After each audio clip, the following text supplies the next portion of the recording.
Merci de rester branchés sur Mondico Télévision. Très heureuse de vous retrouver à nouveau pour ce bulletin d'information de 15h30. Les deux responsables de l'Assemblée nationale et du Sénat se sont entretenus le mercredi dernier au Palais du Peuple.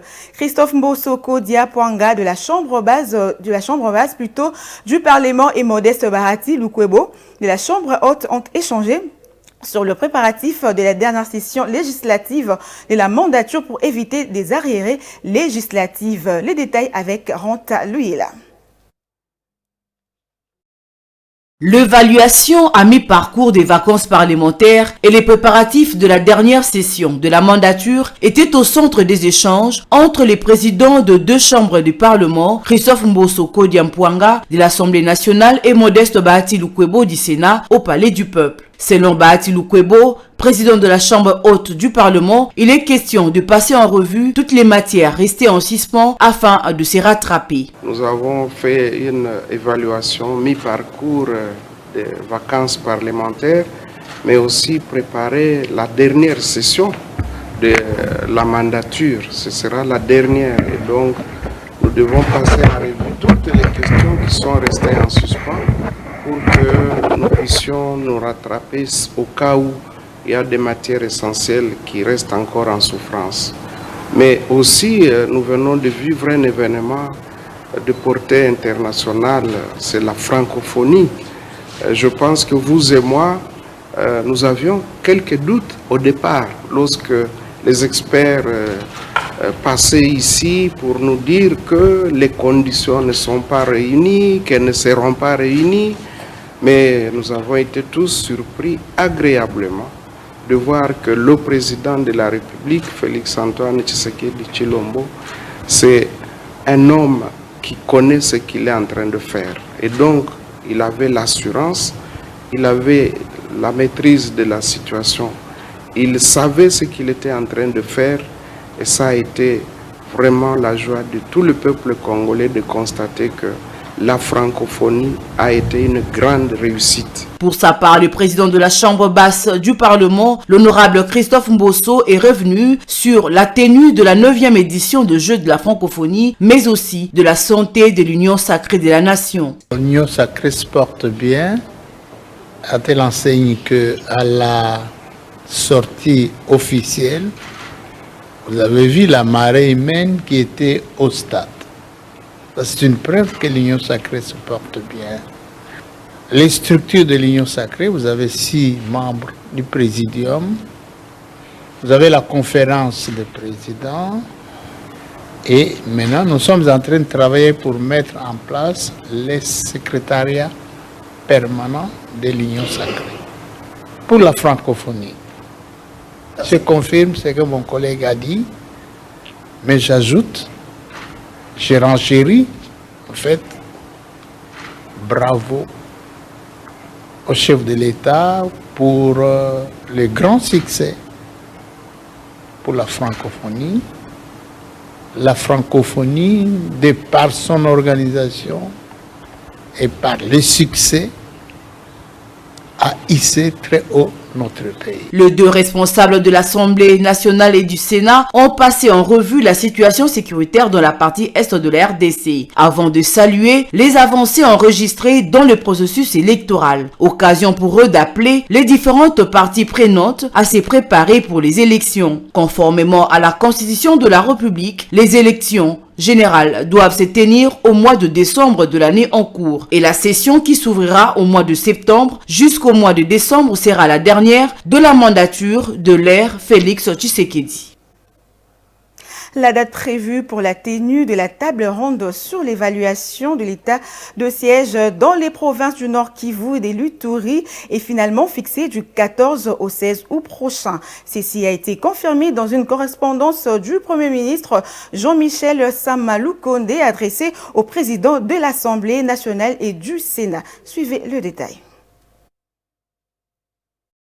La convocation et l'organisation de la table ronde sur l'état des sièges dans les provinces de l'Ituri et du Nord Kivu du lundi 14 au mercredi 16 août à Kinshasa relève du gouvernement de la République qui entend évaluer avec plusieurs autres partis et acteurs concernés par ces mesures de sécurité territoriale de niveau national. Ces acteurs et parties concernés comprennent les leaders politiques et représentants du peuple, les membres de la société civile, la notabilité locale et autres autorités administratives et coutumières de ces deux provinces en proie à des problèmes récurrents d'insécurité. Les travaux de cette table ronde très attendue se dérouleront dans les enceintes du Palais du Peuple de Kinshasa et devront décider sur l'avenir de l'état de siège, notamment pour ce qui est de son maintien, de sa levée ou de sa requalification plus de 2 ans après sa mise en place. Dans les deux provinces concernées, cette mesure instaurée par le président de la République Félix Tshisekedi en mai 2021 est restée contestée pour n'avoir pas réussi à mater définitivement les conflits armés et communautaires à cause desquels cet état de siège avait été décrété. Le M23, groupe armé vaincu en 2013, a refait surface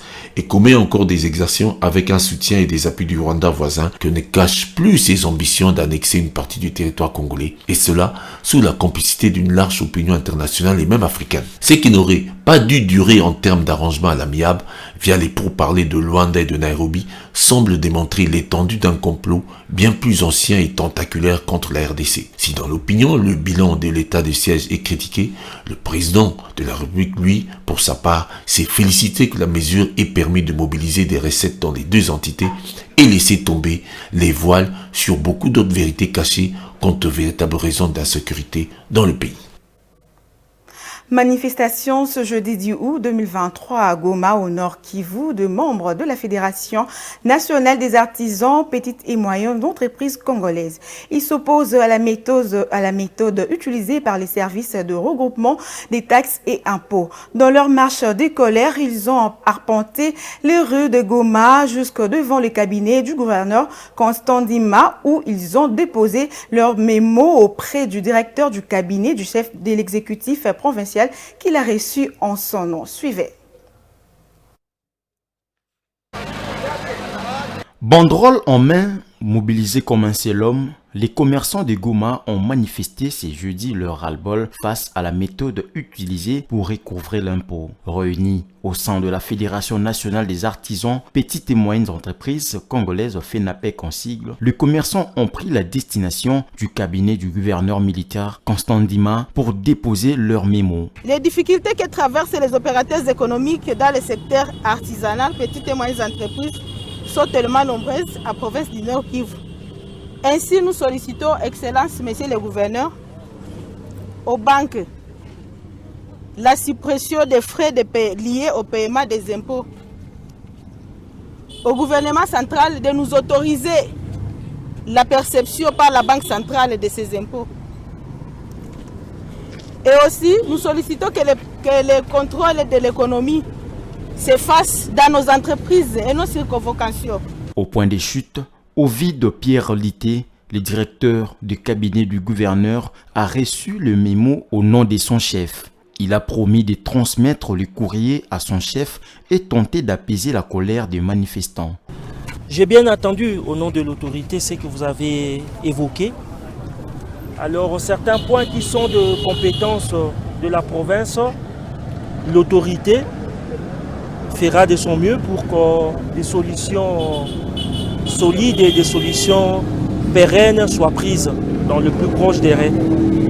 Et en ce qui concerne des suggestions, des recommandations d'ordre national, je pense que l'autorité aussi fera un plaidoyer au niveau national pour qu'on puisse trouver une solution. La manifestation des commerçants de la province du Nord Kivu est intervenue à quelques jours de l'échéance de paiement de l'impôt fixé au 15 de chaque mois. Et les peuples autochtones se sont réunis le mercredi dernier pour réfléchir sur leurs conditions. En dépit de l'adoption en 2022 de la loi sur la protection et la promotion des droits de peuples autochtones, leurs conditions de vie ne sont pas tout de suite améliorées. C'est pourquoi ils profitent des occasions comme celle-ci pour faire le point. Cette rencontre s'est tenue à l'occasion de la célébration de la Journée internationale des peuples autochtones qui a lieu le 9 août de chaque année. Retour en images sur l'activité.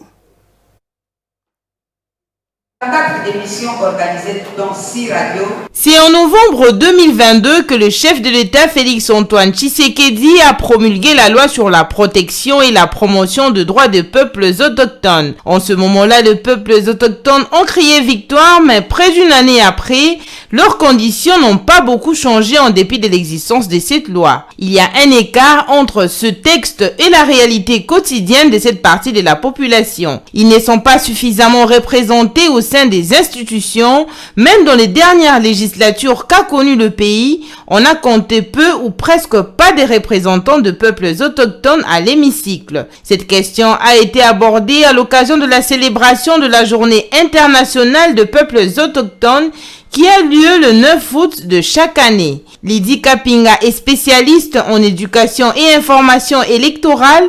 Elle a invité le peuple autochtone à se battre pour leurs droits. Nous avons organisé cette activité pour essayer un peu de réfléchir sur la situation des peuples autochtones par rapport à leurs droits, par rapport à leur participation dans le processus électoral. Il y a une loi qui a été promulguée en leur faveur et pour obtenir le respect de ces droits, il faut se battre. Donc le combat est encore long.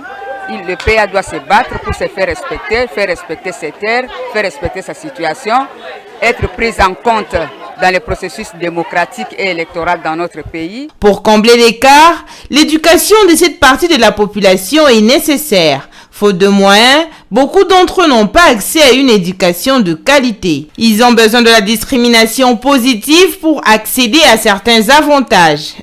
Prévoir l'octroi des bourses d'études pour les étudiants PA. Je sais que la loi a déjà prévu beaucoup d'avantages pour les élèves, les étudiants. Beaucoup de professeurs d'université que vous avez n'ont pas eu de parents riches. Ils ont été boursiers, ils ont été soutenus par des organisations internationales.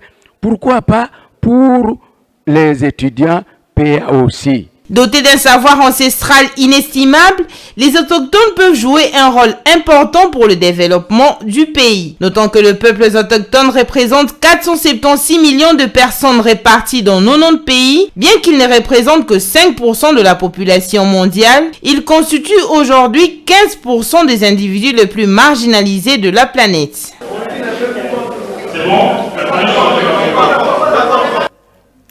Et c'est la fin de ce bulletin d'information, Madame, Messieurs.